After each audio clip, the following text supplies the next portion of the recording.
What about when we're doing limits with piecewise functions? How do we evaluate a limit with piecewise functions? Well, we need to evaluate the limit from both sides.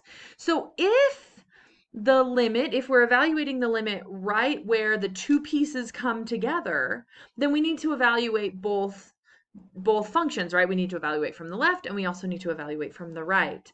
Now, in some cases, like in number 19, you'll see if we're evaluating it not where the two pieces come together, then we're just evaluating it on the one side and that's that. It's like no big deal. We just evaluate on the one side.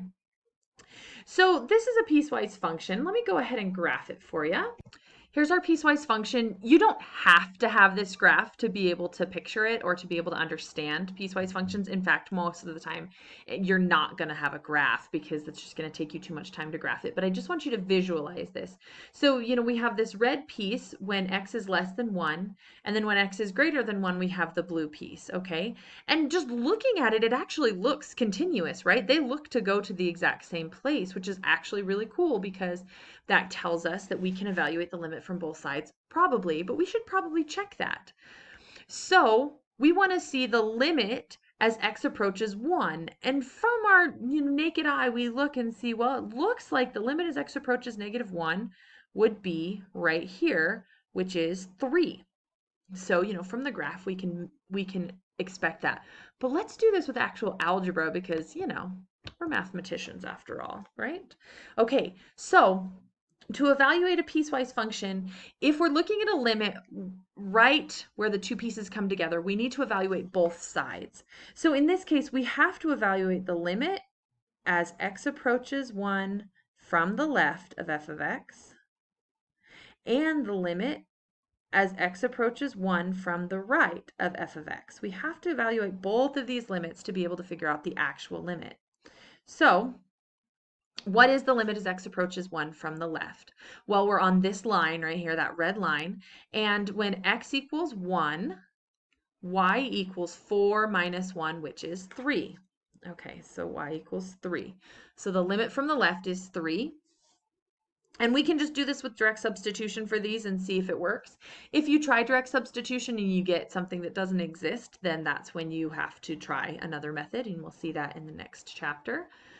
So now we're going to go from the right. So from the right, we're in this parabola, remember? So let's just substitute in 1 in the parabola and see what happens. Well, we get 4 minus 1, which is also 3.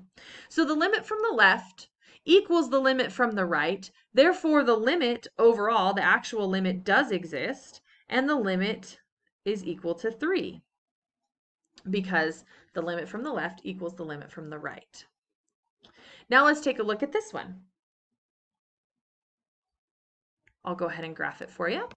Here we go. So looking at this one, it looks like it's probably not continuous at 1. In fact, it is definitely not continuous at 1. So we know already this limit is not going to exist, but let's do it algebraically because again, you're not going to have a graphing calculator on a lot of these questions, and you're not going to be able to just sketch this graph, or you're not going to want to waste your time sketching this graph to figure this out. We can do it algebraically. This gives us a good idea of seeing what's going on here. We can see that at 1, there's definitely a jump discontinuity. So let's see how that looks at the algebra. So from the left, we had that green piece, which is this one, right? So when x equals 1, this equals, so let's do the limit. The limit as x approaches 1 from the left of g of x, sorry, not f of x, g of x. And well, that we can just try direct substitution. So 3 minus 1 is 2. So the limit as it approaches from the left is 2. And the limit as x approaches 1 from the right of g of x is 2 minus 1. I just do direct substitution. Again, I just 2 times 1 squared minus 1 equals 1. And that fits with the graph that we looked at, right? That actually fits, that's what we saw, is that one was approaching 2 and the other was approaching 1. So does the limit as x approaches 1 of g of x exist? No, it does not exist.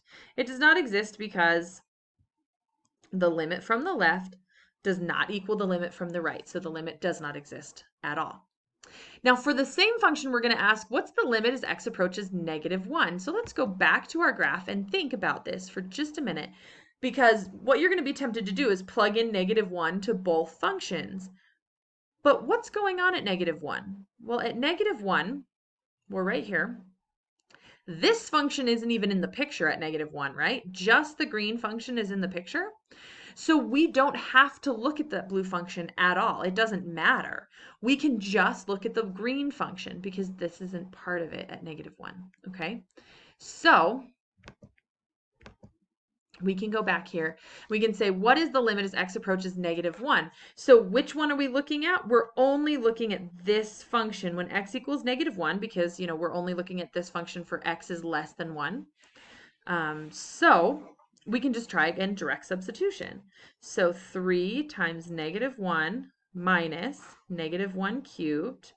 So we have -3 minus -1, which is -3 plus 1, which equals -2.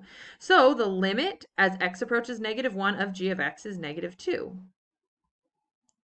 Again, we didn't have to evaluate from both sides because this isn't where the two functions meet. Okay. Now, if you remember the greatest integer function, or the step function, sometimes it's called, we all love this one.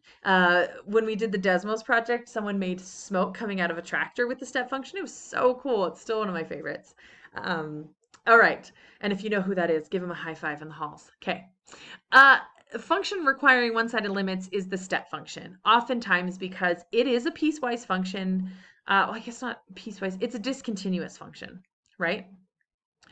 Oftentimes you'll see it like this with the two little L's on the side. Sometimes computers are really bad at doing the step function, so every once in a while you'll see it like this.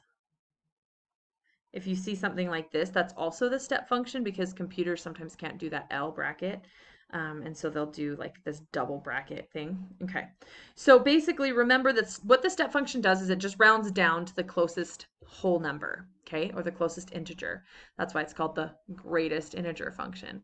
So if you're at 0, the closest, you round down to the closest number, it's still 0, right? If you're at 1/2, though, you're going to round down to 0 still because the closest number that's like, you know, the biggest number without going over, it's like the Price is Right, right? But then when you get to 1, you are at 1. But if you're at 1/2, what's the closest integer that isn't bigger than 1/2? Well, it's 1. So it rounds down to that number. So we're going to find the limits as these for this greatest integer function. So what is the limit as x approaches 1/2? So the very first thing we have to decide is the function continuous at 1/2? Because if it's not continuous, then we need to evaluate the two-sided limits, right? We need to evaluate both sides to make sure that they equal each other. So at 1/2, it is continuous. We can look at the graph to see that, or we can even think, we can evaluate both sides. So we can think, okay, well, let's evaluate the limit. The limit as x approaches 1/2 from the negative side of the greatest integer function. So that would be a number just smaller than 1/2. So like say, I mean, we could say 1/3, but we could even say like -3/5. That's bigger than 1/2. I can't think right now. Oh my goodness. Anyway, I had one in my brain, not 3/8, but anyway. Yeah, 3/8. That's the one I was thinking of. Oh my gosh. Forgive me for my terrible math skills at the moment. Okay.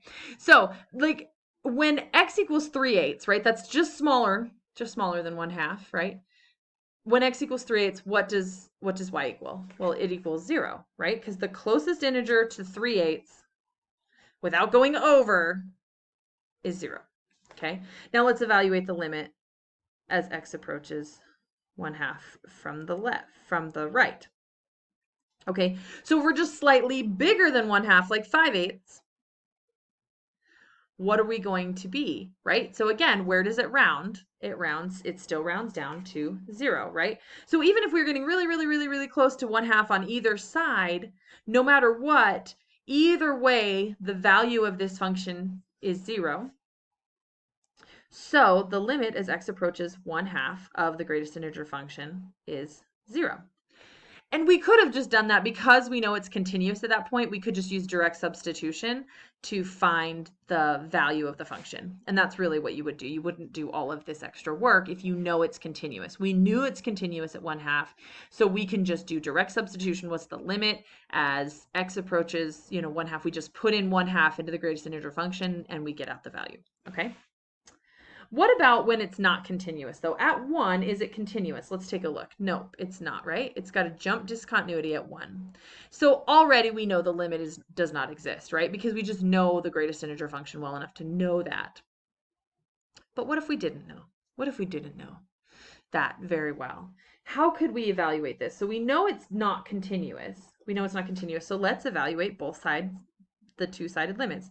The limit as x approaches 1 from the left of the greatest integer function, and then the limit as x approaches 1 from the right of the greatest integer function, okay? So as it approaches from the left, what's going on? So numbers just barely smaller than 1, like 0.9999999. What is the value of this function when x equals 0.9999999? Well, we take 0.9999999, is it getting annoying yet? And we round it down, okay? So we round it down to 0, right? Right here at 0.99999, it still rounds down to 0. The function is still 0.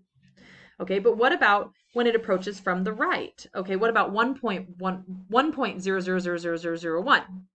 Okay, that rounds down to 1. So as we're coming from the left, we're approaching 0. As we're coming from the right, we're approaching 1. So does this limit exist? No, this limit does not exist because they do not approach the same number from both sides. Okay, the one-sided limits absolutely exist. This one has a limit, it exists at 0. This limit exists, it's 1. But the limit as x approaches 1 does not exist because the one-sided limits are not equal. That's it. You finished your first whole chapter on your first calculus class. Isn't this exciting? So basically, we just reviewed and then we talked about limits. So I want you to get really, really solid on limits. We're going to do some practice in class, but I want to make sure that you really understand limits. We're going to do more algebraic limits in the next unit. But if you don't understand these from a graphical standpoint, we need to talk so that you can get really solid on them. Because like I said, there's only 3 big ideas in calculus, and this is one of them. Okay, so if this is still fuzzy, come see me. We'll talk.